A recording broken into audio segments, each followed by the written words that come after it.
U ovom videu pokazat ću vam moj program vežbi za ublažavanje simptoma diskus hernije, znači lečenje, da kažemo, nekoj meri koliko je moguće. Pošto imamo 4 faze diskus hernije, protruziju, prolaps, ekstruziju i sekvestraciju, znači za taj najteži slučaj ne vjerujem da će moći da pomogne, ali u ovim slučajima prethodnim mislim da može da pomogne.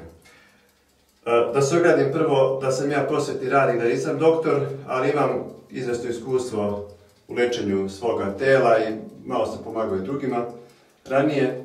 Tako da dajem savjete da kome odgovara neka pokuša, kome ne odgovara nemojte raditi, ali mislim da su dobri ovi savjeti i ovaj program vežbe što ćete vidjeti.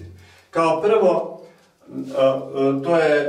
to je savjet jednog mog prijatelja, vrsnog fizioterapeuta. Treba masažom, znači masažom treba to bolno mjesto gdje se uklještuje taj disk ili da je iskliznuo, znači između pršenova gurkati jagodicama prstiju, lagano, da se taj disk nekako oslobodi tog pritiska i vrati u kičmeni kanal. Znači telom malo uvijati se, pomoći, znači da se to vrati u kičmeni kanal.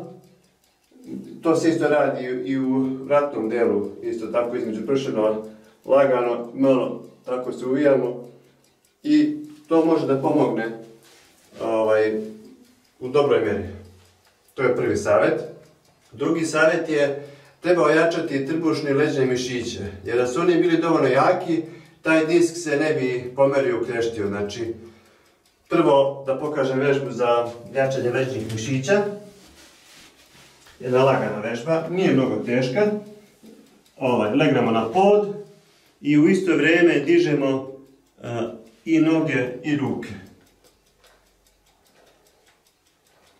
Znači brže ili sporije, kako kome odgovara. Tako nekoliko puta.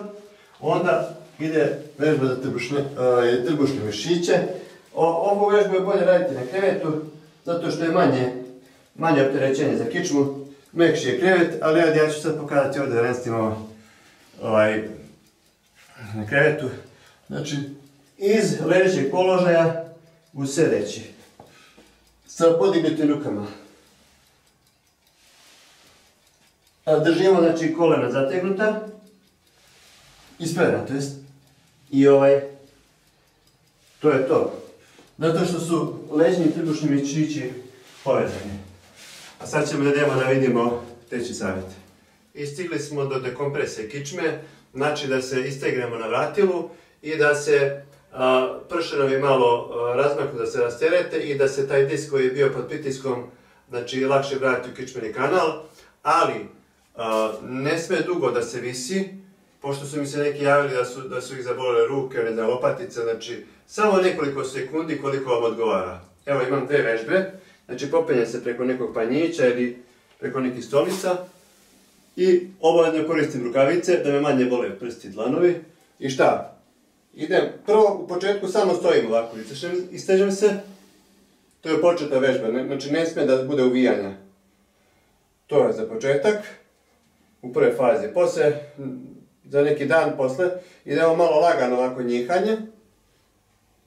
Ovako lagano. Tako. Ako je sve u redu, onda možemo preći na sljedeći nivo, da se kao malo vozi bicikla. Ali to tek kad prestanu tegobe. To je to, to je prva vežba.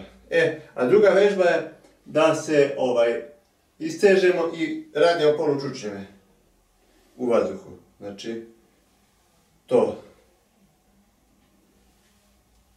I gotovo. Znači kratko, nekoliko sekundi, najduže do 10. I ja mislim uz ova 3 savjeta da osobe mogu da saniraju, da kažem, te tegobe sa diskus hernijom, početnim nekim stadijumom ili srednjim i da se ti diskovi vrate u kičmeni kanal, da se regenerišu, malo jačate mišiće trbušne leđne, malo istezane vratilu i polako se vraćate u normalan život. Toliko od mene, pozdrav!